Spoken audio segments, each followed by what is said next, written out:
आहे की आम्ही आता स्कॅन केलं, रिव्ह्यू दिला ना, तर हे लोकांनी आम्हाला हे काहीतरी असं आणून दिसलं होतं. आता कसं खाऊ नये.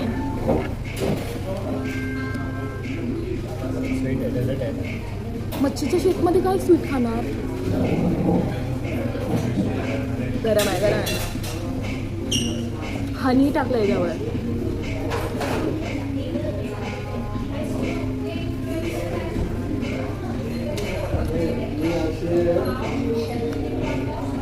त्याच पिठाचं बनवलेलं आहे आणि ह्याच्यावर हनी टाकलेलं आहे बघा. I don't know how to show. घरी जवळ वडे बनवताना तसं हे लागतं. हे काय आम्हाला मच्छीच्या शेपमध्ये सॉसेसला पण काही चव नव्हती, मीठ पण नव्हतं. आणि ते मी कुठला खाल्लेलं, कॉर्नवाला नाही, सॉसेजवाला कॉर्न डॉग खाल्लेला. तुम्ही दुसरा ट्राय करू शकता. हे आता मी हे चला बाय. हे कसं व्हिडिओ